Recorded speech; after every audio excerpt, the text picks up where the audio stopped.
Assalamualaikum warahmatullahi wabarakatuh. Perkenalkan, nama saya Dimas Vigo Romo Alapis, Prodi Manajemen semester 2 di Universitas Pancasakti Bekasi. Di sini saya ingin mengikuti komunitas UTS Bank Mata Kuliah Bank dan Lembaga Keuangan dengan dosen pengampu Dr. Insinyur Sugeng Prayitno SHSEMM. Berikut untuk materinya. Untuk materi yang saya ambil yaitu manajemen perbankan. A. Pengertian manajemen perbankan. Manajemen perbankan merupakan suatu ilmu yang membahas tentang bagaimana suatu lembaga perbankan dengan mempergunakan ilmu dan seni untuk mengelola organisasinya dengan melibatkan berbagai pihak, baik pihak internal dan eksternal yang semuanya dilakukan guna mencapai tujuan organisasi. B. Tujuan dan fungsi manajemen bank. Tujuan utama pengelolaan bank adalah mengkoordinasikan unsur-unsur kegiatan perbankan guna menghasilkan keuntungan. Dengan demikian, manajemen bank memastikan sistem interaksi yang optimal dan organik dari elemen-elemen tersebut. Manajemen perbankan adalah ilmu dan seni dalam mengatur kegiatan pengumpulan dana, penyaluran kredit, dan pelaksanaan lalu lintas pembayaran agar efektif mencapai tujuan. Manajemen perbankan memiliki peranan yang penting dan harus dimiliki oleh semua lembaga keuangan, mengingat segala kegiatan usaha sangat memerlukan sebuah manajemen agar bisa menjadi lebih berkembang.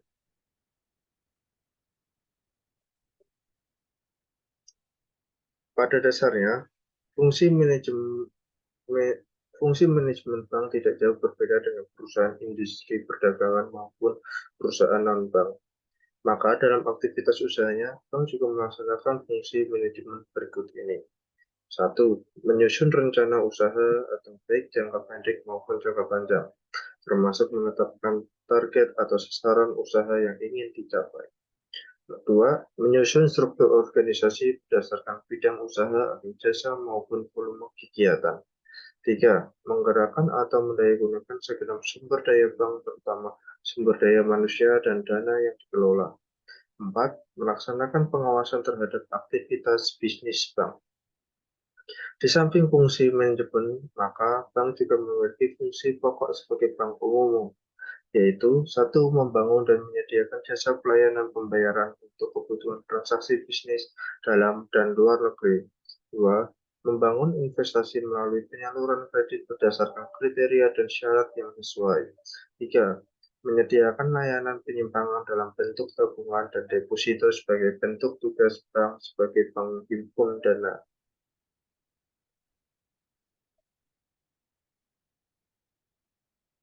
C. Karakteristik manajemen bank. Karakteristik manajemen bank ditentukan oleh faktor-faktor berikut. 1. Keahlian manajemen dalam perencanaan, fungsi manajemen, analisis strategis dan pengembangan kebijakan. Kedua, manajemen likuiditas. Ketiga, kualitas perencanaan. Keempat, manajemen risiko. Kelima, manajemen risiko suku bunga, mata uang, dan kredit. Keenam, manajemen sumber daya manusia. Ketujuh, manajemen sistem kendali. 8, auditing dan audit internal. 9, pengelolaan profitabilitas dan risiko likuiditas. 10, manajemen sistem teknologi informasi, akuntansi, perencanaan strategis, analisis terkini, dan otomatisasi alur kerja terintegrasi. D. Peran manajer bank. Seseorang yang bertugas mengelola keuangan bank dan aktivitas perbankan lainnya disebut manajer bank. Inilah yang harus dilakukan manajer bank terkait pengelolaan bank. 1. Seorang manajer bank membahas tren yang mempengaruhi seluruh jasa keuangan dan industri terkait. 2. Dia menguraikan bagaimana perilaku bank berubah. Ketika seorang manajer bank menilai dampak perubahan terhadap manajemen risiko bank. Keempat, seorang manajer bank menyadari kebutuhan untuk mengkoordinasikan prosedur manajemen risiko dengan sistem keuangan internasional yang selalu berubah. Kelima, dia menilai hubungan antara kecukupan modal dan kinerja bank. Keenam, seorang manajer bank membahas bagaimana risiko suku bunga dapat dihindari dengan menggunakan aktivitas lindung nilai melalui penggunaan derivatif keuangan. Ketujuh, manajer bank menganalisis bagaimana biaya dan bauran pendanaan penting bagi manajemen bank saat memberikan pinjaman dan membuat keputusan investasi. Prinsip dan sistem manajemen perbankan.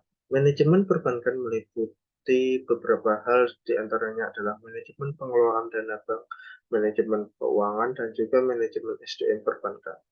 1. Manajemen pengelolaan dana bank sangat penting bagi kegiatan perbankan untuk mendapatkan keuntungan yang diharapkan. Manajemen ini mengatur bagaimana perbankan memberikan dana kepada masyarakat dengan baik. Untuk menyalurkan dana kepada masyarakat atau konsumen, bank tidak boleh sembarangan dan tidak boleh asal memberi dana, apalagi jika dana yang akan disalurkan tersebut dalam jumlah yang besar. 2. Manajemen penyaluran dana ini bermanfaat untuk merencanakan dan mengatur penarikan dana dan penyaluran dana dari dan untuk masyarakat. Dalam hal ini, bank juga membutuhkan manajemen untuk mengatur sarana penampungan dan penyaluran kredit. Bank juga harus mengatur dana yang dimiliki sendiri dan juga dana yang datang dari pihak ketiga atau pihak asing. Manajemen dana bank ini akan memudahkan pengaturan dana yang dimiliki oleh bank, baik dari pihak asing maupun dari dana yang dimiliki sendiri, agar bisa dimanfaatkan dengan sebaik-baiknya. Ketiga, manajemen pengelolaan bank ini juga mengatur penyaluran kredit yang aman dan efektif. Sangat penting bagi bank untuk memberikan kredit yang aman. Kredit yang aman akan menghindarkan bank dari kenaikan NPL yang bisa merugikan bank. Keempat, manajemen keuangan perbankan bukan hanya manajemen pengelolaan dana bank yang dibutuhkan oleh perusahaan perbankan, namun bank juga membutuhkan manajemen keuangan. Manajemen keuangan mutlak dibutuhkan oleh semua perusahaan untuk mengendalikan dan mengatur perputaran uang dalam perusahaan. Perputaran uang tersebut bisa dari laba yang didapatkan tiap bulan dari para pemegang saham. F. Struktur organisasi bank. Kiranya tidak bisa dipungkiri jika berbagai kasus bangkrutnya bank atau bermasalah juga tidak bisa dikesampingkan dari lemahnya kontrol yang dilakukan oleh pihak Dewan Komisaris.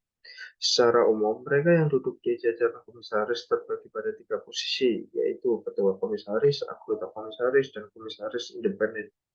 Adapun gambaran dari ketiga komisaris tersebut adalah 1. Ketua komisaris. Seorang ketua komisaris adalah pihak yang memiliki saham terbesar atau saham mayoritas. Dengan begitu diangkat menjadi ketua komisaris, maka otomatis dari segi risiko ketua komisaris juga yang tertinggi akan menerima risiko yang terjadi. Kondisi ini menyebabkan berbagai keputusan yang diambil harus selalu mendapat persetujuan dan dukungan penuh dari ketua komisaris. Dan jika ketua komisaris belum menyetujui, maka keputusan tersebut belum bisa dilaksanakan, terutama jika keputusan tersebut dianggap. 2. Anggota komisaris. Para anggota komisaris adalah mereka yang memiliki saham minoritas, sehingga dengan begitu mereka hanya diangkat menjadi anggota komisaris. Maka otomatis dari segi risiko adalah yang terkecil yang akan diterima jika terjadi atau timbulnya risiko suatu saat nanti. 3. Komisaris independen. Komisaris independen adalah seorang komisaris tidak memiliki saham namun ditunjuk untuk menjadi komisaris independen karena faktor kapasitas kepemilikan ilmu dan pengalaman dalam bidang tersebut telah diakui mampu memberi masukan kepada pihak Dewan Komisaris dalam setiap pengambilan keputusan, terutama keputusan-keputusan yang diusulkan oleh pihak manajemen perusahaan. Seorang komisaris independen untuk bidang perbankan bisa berasal dari kalangan akademisi, birokrat, praktis bisnis, politisi, dan sebagainya, namun intinya memiliki pemahaman yang dalam tentang perbankan dan lembaga keuangan. Oke, teori rahasia bank. Bank Secret Law dalam diskursus hukum perbankan di Indonesia lebih dikenal sebagai istilah prinsip kerahasiaan bank. Prinsip kerahasiaan bank pada awalnya timbul dari tujuan untuk melindungi kepentingan nasabah bank agar terlindung kerahasiaan yang menyangkut keadaan keuangannya dan data pribadinya. Selain itu, Kerahasiaan bank juga diperuntukkan untuk kepentingan bank itu sendiri, sebagai institusi yang dipercaya oleh nasabah untuk mengelola uangnya. Oleh karenanya, prinsip kerahasiaan bank merupakan jiwa dari sistem perbankan. Di Indonesia, prinsip kerahasiaan bank ini ditegaskan dalam Pasal 40 Undang-Undang 10 tahun 1998 yang berbunyi, 1. Bank wajib merahasiakan keterangan mengenai nasabah penyimpan dan simpanannya, kecuali dalam hal sebagaimana dimaksud dalam Pasal 41, Pasal 41A, Pasal 42, Pasal 43, Pasal 44, dan Pasal 44A. 2. Ketentuan sebagaimana dimaksud dalam ayat 1 berlaku pula bagi pihak terafiliasi, atau penegasan tersebut ditekankan kembali oleh Bank Indonesia dalam Pasal 2 Ayat 1 PPI 2 tahun 2000 yang menyatakan bank wajib merahasiakan segala sesuatu yang berhubungan dengan keterangan mengenai nasabah penyimpan dan simpanan nasabah. Prinsip kerahasiaan bank atau bank secret law adalah salah satu prinsip dalam hukum perbankan, di mana bank wajib untuk merahasiakan segala sesuatu yang berhubungan dengan keterangan mengenai nasabah penyimpan dan simpanan nasabah. Pengecualian dalam prinsip kerahasiaan bank masih menurut Hidayatullah M.A. Nasution menjelaskan terdapat dua teori tentang rahasia bank, yaitu teori rahasia bank bersifat mutlak, absolutely theoretic, yaitu bank wajib menyimpan rahasia nasabah yang diketahui oleh bank karena kegiatan usahanya dalam keadaan apapun.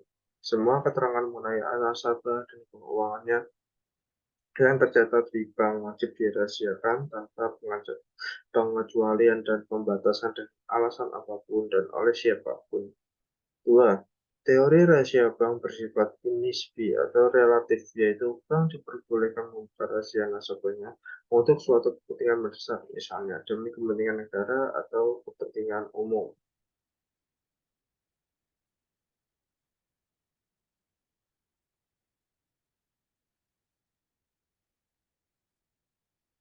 H.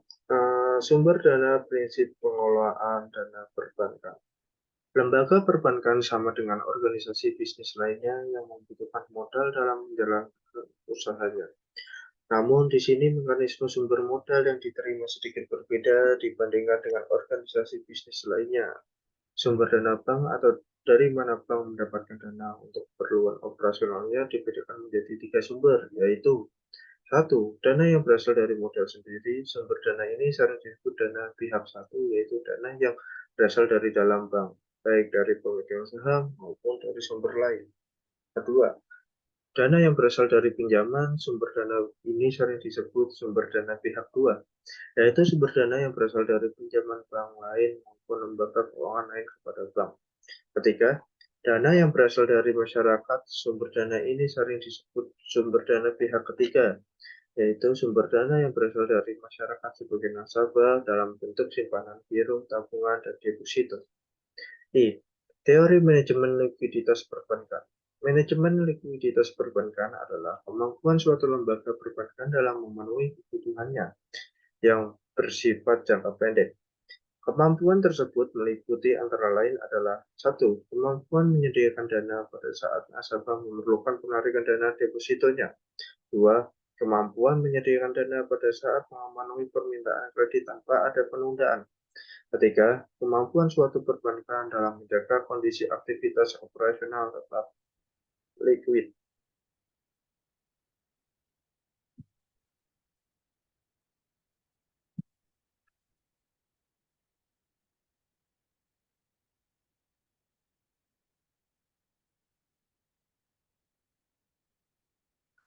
C. Time deposit atau deposito berjangka dan berhitung bunga. Salah satu fasilitas bank yang banyak dipergunakan para nasabah adalah tabungan deposito. Ada berbagai alasan mengapa masyarakat memilih mendepositasikan uang di bank dibandingkan misalnya memakai uang tersebut untuk membeli saham, valuta asing, membuka usaha, dan lain sebagainya. Jadi dapat kita simpulkan bahwa alasan mengapa orang yang menyukai mendepositokan uang di bank disebabkan oleh dua alasan, yaitu Pertama, deposito dianggap sebagai tempat menyimpan uang dengan tingkat keamanan yang tinggi dan perolehan pendapatan dalam bentuk suku bunga yang jelas diterima setiap waktunya. Kedua, penabung deposito biasanya uang yang dijamin oleh pemerintah, terutama jika uang tersebut tergabung atau anggota dari LPS lembaga penjamin simpanan. K. Perhitungan jasa giro perbankan. Giro atau demand deposito merupakan sebuah dana yang disimpan di suatu perbankan dan di mana dana tersebut dapat ditarik berdasarkan permintaan seseorang, di mana penarikannya itu biasanya dapat dilakukan dengan mempergunakan cek. Dana giro ini dapat diambil kapan saja berdasarkan keinginan pihak yang bersangkutan, sehingga ia sering disebut dengan checking account. Adapun perhitungan jasa giro ini dapat dilakukan dengan menggunakan dua bentuk model perhitungan, yaitu A. Perhitungan model sistem bunga tunggal. Perhitungan model sistem bunga tunggal ini adalah jauh lebih sederhana karena kita dapat menghitungnya secara langsung. B. Perhitungan model bunga tingkat. Perhitungan model bunga giro bertingkat ini dilakukan dengan cara yang hampir sama dengan model perhitungan sistem bunga tunggal. Adapun rumus yang dipakai sama namun yang membedakan adalah dipecahnya angka giro tersebut dengan jumlah uang yang tiba. L. Manajemen perkreditan. Kata kredit berasal dari bahasa Latin yaitu credere, yang diterjemahkan sebagai kepercayaan atau credo yang berarti saya percaya. Kredit dan kepercayaan atau trust adalah ibarat sekeping mata uang logam yang tidak dapat dipisahkan. Berdasarkan definisi di atas, maka kita dapat menjelaskan bahwa manajemen kredit adalah ilmu yang mempelajari tentang bagaimana suatu lembaga atau institusi dengan menggunakan sumber daya yang dimilikinya untuk merencanakan, mengorganisasi, mengendalikan, dan memimpin sehubungan dengan ruang lingkup dan berbagai kebijakan yang berhubungan dengan kredit beserta aturannya. Secara konsep, manajemen memiliki 4 fungsi, yaitu fungsi personalia, fungsi keuangan, fungsi produksi, dan fungsi pemasaran. M. Persyaratan umum untuk mengajukan kredit. Untuk mengajukan pinjaman kredit ke suatu lembaga perbankan ada beberapa persyaratan yang harus dipenuhi oleh calon debitur sebagai syarat administrasi, yaitu 1. Fotokopi KTP sebagai kartu identitas pemohon, fotokopi KTP istri jika pemohon adalah suami. Begitu pula sebaliknya. Kedua, fotokopi KK atau kartu keluarga. Ketiga, SK 80% dan 100% untuk 80% khusus bagi PNS. Namun jika pegawai swasta jika memilikinya agar turut menceritakannya. 4. NPWP, nomor pokok wajib pajak. 5. Sertifikat kepemilikan rumah dan tanah sebagai jaminan atau BPKB kendaraan. 6. Buku tabungan baik di bank tersebut dan di bank lain. 7. Surat keterangan tempat bekerja atau pegawai kontrak. 8. Slip gaji 3 atau 4 bulan terakhir. 9. Mengisi formulir pengajuan kredit sesuai dengan permintaan. Contohnya mengisi formulir pengajuan kredit KPR, kredit perumahan rakyat jika ingin mengambil pinjaman untuk memiliki rumah. 10. Surat keterangan sanggup membayar cicilan kredit dengan baik jika masa pensiun kerja semakin dekat. Contohnya masa-masa kerja 10 tahun, 7 tahun bulan lagi, dan calon debitur ingin mengambil kredit 10 tahun, maka keterangan atau jaminan dari pimpinan tempat bekerja sangat diperlukan. N. Penilaian kredit. Dalam memutuskan pemberian kredit atau melakukan pencairan dana melalui kredit, maka ada beberapa hal yang harus dipikirkan baik oleh kreditur atau juga debitur secara umum. Dan itu sudah menjadi penilaian umum, yaitu yang biasa dikenal 5C. Prinsip 5C itu terdiri dari 1. Karakter atau karakteristik. Ini menyangkut dengan sisi psikologis calon penerima kredit itu sendiri, yaitu karakteristik atau sifat yang dimilikinya seperti latar belakang keluarganya, hobi, cara hidup menjalaninya, kebiasaan-kebiasaannya, dan lainnya. Secara umum, tujuan memahami karakteristik ini adalah juga menyangkut dengan persoalan seperti kejujuran seorang nasabah dalam urusannya untuk berusaha memenuhi kewajibannya, atau dengan istilah lainnya adalah willingness to pay. Kedua, capacity atau kemampuan. Capacity adalah menyangkut dengan business record. atau kemampuan seorang pebisnis mengelola usahanya, terutama pada masa-masa sulit sehingga nanti akan terlihat ability to pay atau kemampuan membayar. Kemampuan yang dimiliki oleh setiap orang adalah berbeda-beda. Setiap orang memiliki bakatnya masing-masing atau keahliannya yang berbeda-beda dengan orang lain, dan itu pun pada dasarnya telah menjadi keunggulannya yang lebih dibandingkan dengan orang lain. Ketiga, kapital atau modal. Ini menyangkut dengan kemampuan modal yang dimiliki oleh seseorang pada saat ia melaksanakan bisnisnya tersebut. Kapital ini secara umum dapat dilihat pada balance sheet, income statement, capital structure, return on equity, return on investment, dan lain sebagainya. Maka akan lebih baik jika ia melakukan peminjaman kepada pihak perbankan atau leasing. Maka angka pengajuan kreditnya tersebut adalah lebih dari kepemilikan modal yang dimilikinya. 4. Kolateral atau jaminan. Kolateral atau jaminan adalah barang atau sesuatu yang dapat dijadikan jaminan pada saat seseorang akan melakukan peminjaman dana dalam bentuk kredit ke sebuah perbankan atau leasing. Untuk jenis barang ini dapat berupa mulai dari land, tanah, building, bangunan, otomotif, atau mobil motor, atau juga pesawat, helikopter juga bisa dijadikan jaminan. Dan juga barang lainnya yang kira-kira dapat disetujui oleh pihak analisis kredit. 5. Condition of economy, kondisi perekonomian. Kondisi perekonomian yang telah berlangsung di suatu negara seperti pertumbuhan ekonomi yang tengah terjadi angka inflasi, jumlah pengangguran, purchasing power atau daya beli, penerapan kebijakan moneter sekarang dan yang akan datang, dan iklim usaha yang itu regulasi pemerintah serta situasi ekonomi internasional yang tengah berkembang adalah bagian penting untuk dianalisa dan dijadikan bahan pertimbangan. Kolektivitas kredit dan pengawasan kredit. Pada saat kredit disalurkan ke masyarakat, maka artinya pihak bank telah melakukan kebijakan perputaran piutang atau receivable turnover dalam jumlah tertentu dan siap untuk melakukan penarikan receivable tersebut dengan ditambah keuntungan dalam bentuk interest atau bunga yang akan diterimanya setiap bulan. Tentunya dari receivable turnover tersebut akan terlihat mana debitur yang lancar membayar cicilan plus bunganya dengan tepat waktu atau masuk dalam kategori bermasalah. Kajian kelancaran kredit bagi pihak perbankan memposisikan kredit tersebut berdasarkan pada kualitas, sehingga secara umum ada dua jenis kredit berdasarkan kualitas, yaitu 1. Kredit performing. Performing kredit atau kredit performing ini dikategorikan pada dua kualitas, yang itu pertama kredit dengan kualitas lancar, dan kedua kredit dengan kualitas yang harus mendapat perhatian khusus. 2. Kredit non-performing. Non-performing kredit ini adalah kredit yang dikategorikan dalam tiga kualitas, yaitu pertama kredit dengan kualitas yang kurang lancar, kedua kredit dengan kualitas yang diragukan, dan ketiga kredit macet atau yang biasa disebut dengan bad debt. P. Unsur-unsur kredit. Secara umum ada 6 unsur kredit yang dijadikan sebagai bahan kajian, yaitu 1. Kepercayaan. Kepercayaan atau trust adalah sesuatu yang paling utama dari unsur kredit yang harus ada, karena tanpa ada rasa saling percaya antara kreditor dan debitur, maka akan sangat sulit terwujud suatu sinergi kerja yang baik. Karena dalam konsep sekarang ini, debitur dan kreditor adalah mitra usaha. 2. Waktu.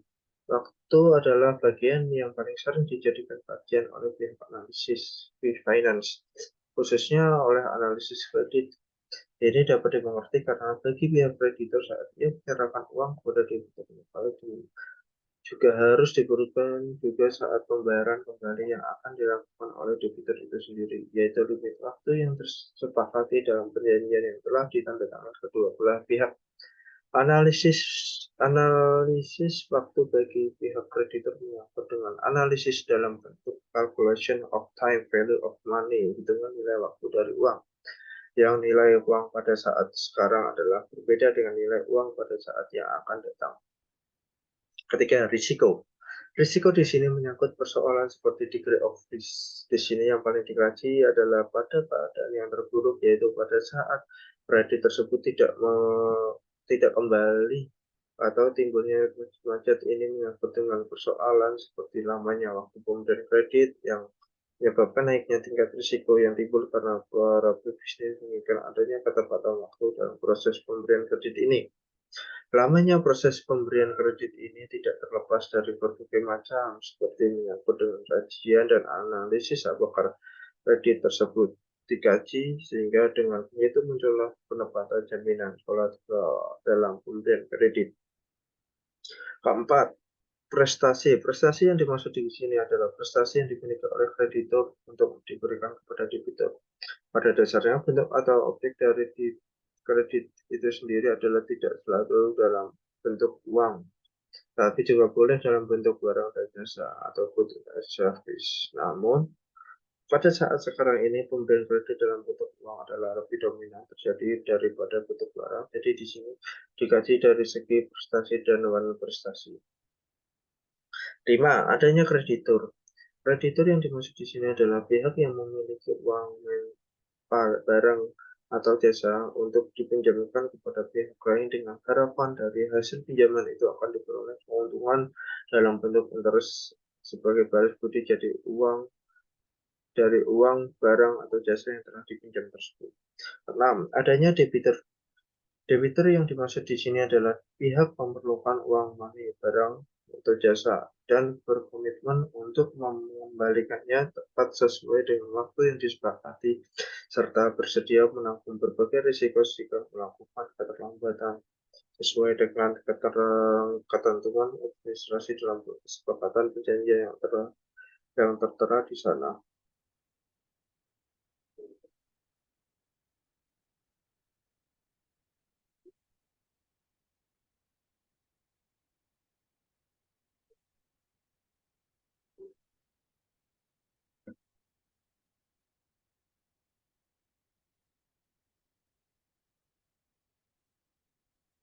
Jenis kredit dan jangka waktunya.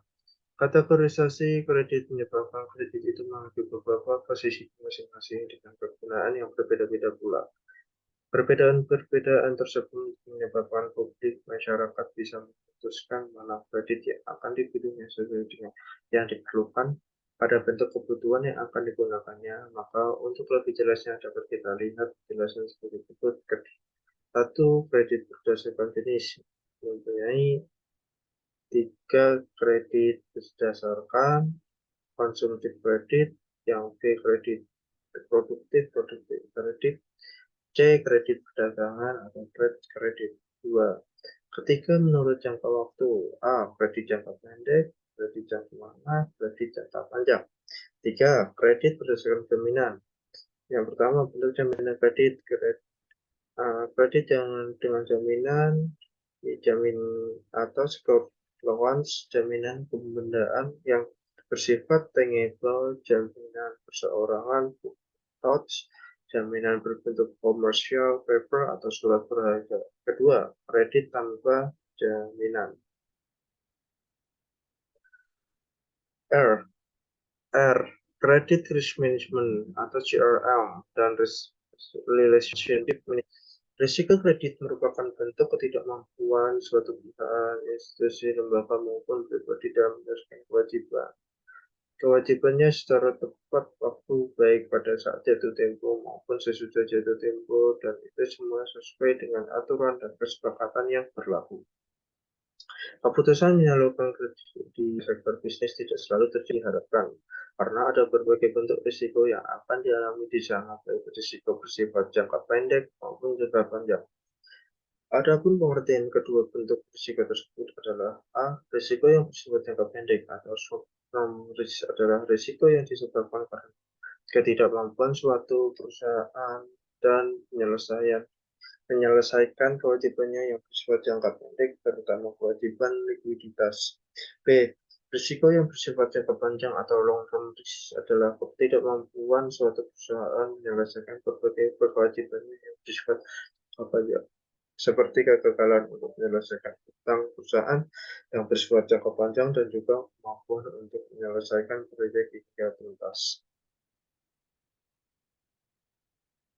Berikut presentasi materi Dari saya, bila ada salah kata, mohon dimaafkan dan terima kasih.